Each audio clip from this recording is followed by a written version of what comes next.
Karena kalau kita cerita kepada semua orang, itu gak semua orang suka kita itu. Ada orang itu kalau lihat kita susah dia seneng. Kalau kita seneng dia susah.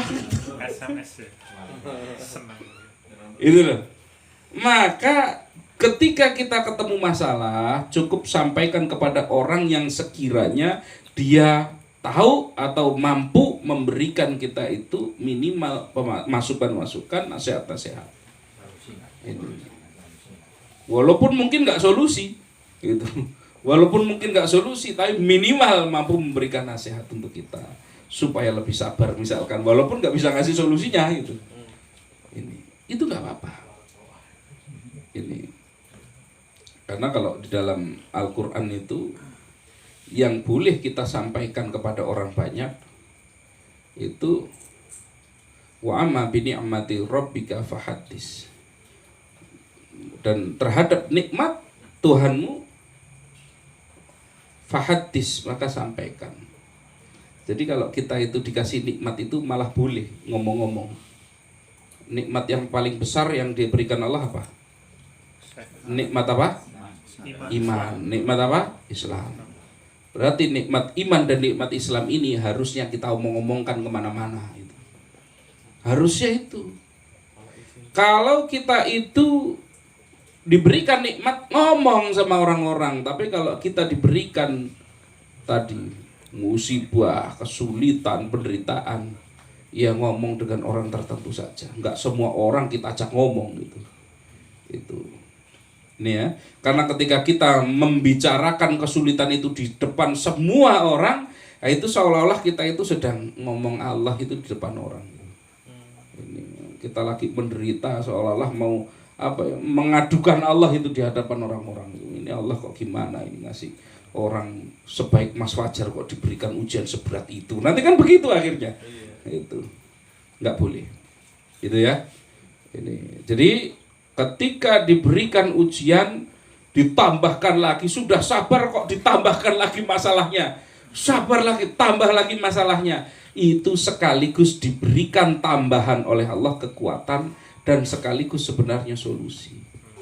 Kan tadi sudah saya sampaikan, seringkali Allah itu nggak langsung mengabulkan, itu supaya lebih kenceng lagi riyadhahnya itu, lebih kenceng lagi ibadahnya, lebih kenceng lagi zikirnya, lebih kencang lagi sholawatnya, gitu loh. Seringkali begitu itu. Berarti kurang ini. Nah, kalau Mas Fajar kan malah wah ini enggak boleh ini dibaca, itu malah tidak baca apa-apa itu. Boleh bikin sendiri juga boleh itu. Ada orang nanya, biar masalah kita cepat selesai apa? Ya bilang aja, kamu baca kulhu 10 kali, boleh enggak? Ya boleh. Enggak apa-apa. Berarti jangan menghindar ya tadi. Apanya? Apa namanya?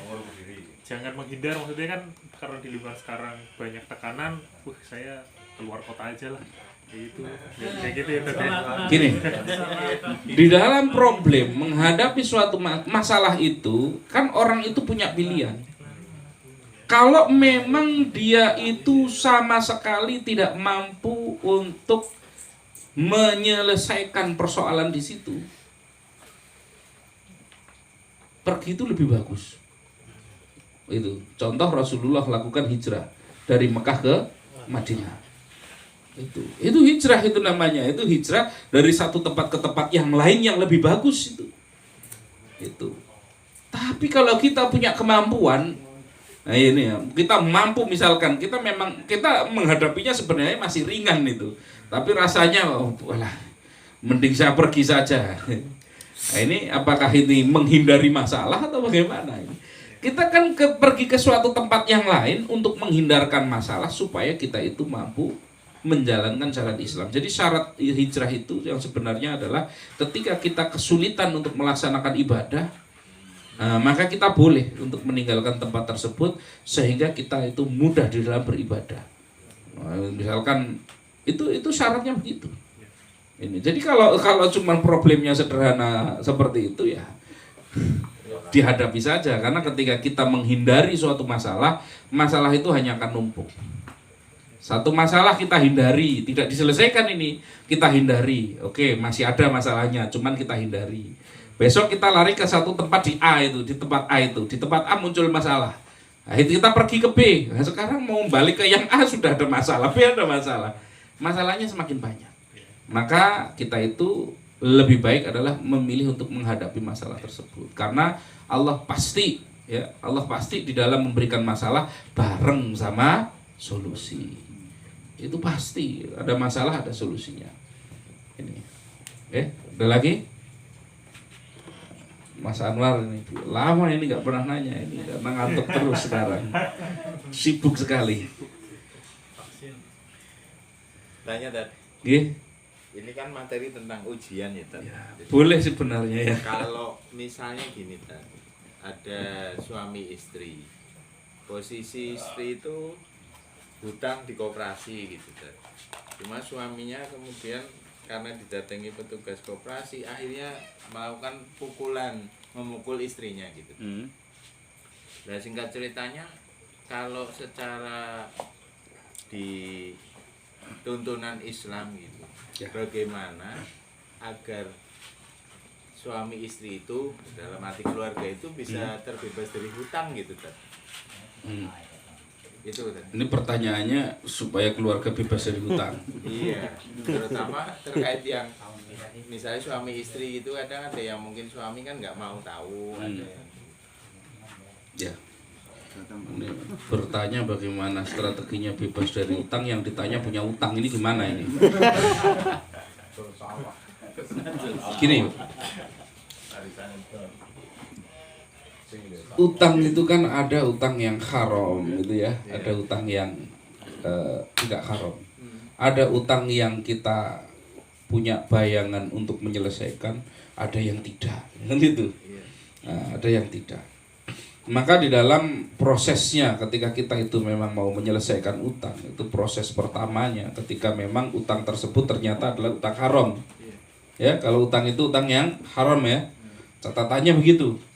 Kalau memang catatannya adalah dia itu punya utang karena adanya utang yang haram, maka yang pertama yang harus dilakukan itu adalah tobatnya terlebih dahulu. Itu yang diminta Allah itu. Jadi bukan usahanya yang lain-lain dulu, tobatnya dulu. Ini tobatnya dulu. Tobatnya kepada Allah atas dosa yang dilakukan karena misalkan utangnya itu utang riba itu. Yang kedua, kalau memang itu adalah keluarga, saya selalu menyampaikan begini. Utang kalau keluarga itu seperti kapal di lautan. Kapal di lautan. Sementara yang namanya utang itu badai. Selama nakoda dengan ABK-nya itu koordinasinya bagus, komunikasinya bagus, maka badai yang luar biasa pun mampu dilewati oleh kapal tersebut. Tapi laut yang tenang cukup menenggelamkan sebuah kapal jika ada lubang kecil, sementara nakoda tidak peduli, ABK tidak peduli. Ini coba ini nanti ini ya, kita pahami dulu. Artinya apa? Artinya di dalam keluarga tersebut harus difahami betul supaya ini kondisi keluarga ini beresi dulu. Biasanya terjadi komunikasi yang tidak baik antara suami istri. Akhirnya karena adanya utang, akhirnya cekcok, suami istri ribut. Suami merasa sudah melakukan semuanya untuk keluarga, istri menyalahkan. Tapi kan kebutuhan banyak gak terpenuhi, akhirnya saling menyalahkan.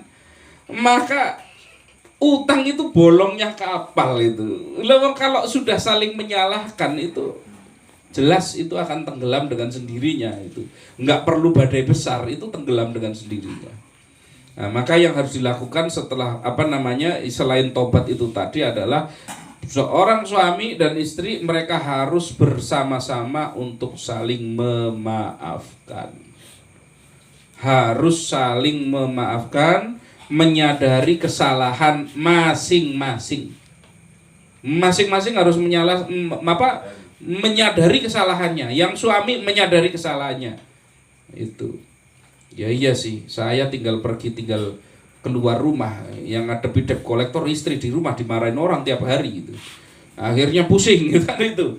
Istri pun menyadari, iya suami saya terjerat riba seperti ini bisa jadi karena dia itu berusaha, pusing bagaimana caranya, dia berusaha untuk memenuhi kebutuhan keluarganya, terpaksa itu.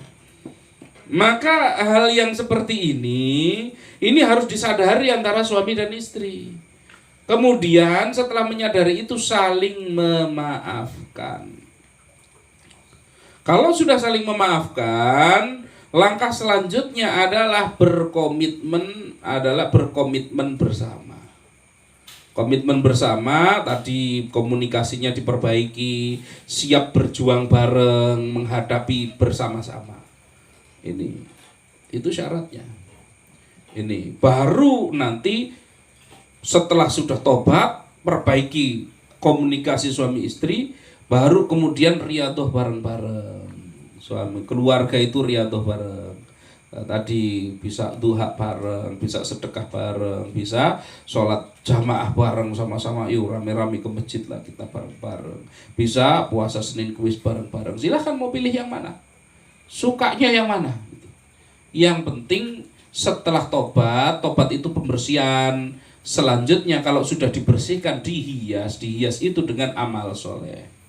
Ini amal solehnya milih, silahkan itu yang sudah populer saja, nggak usah yang susah-susah itu seperti itu.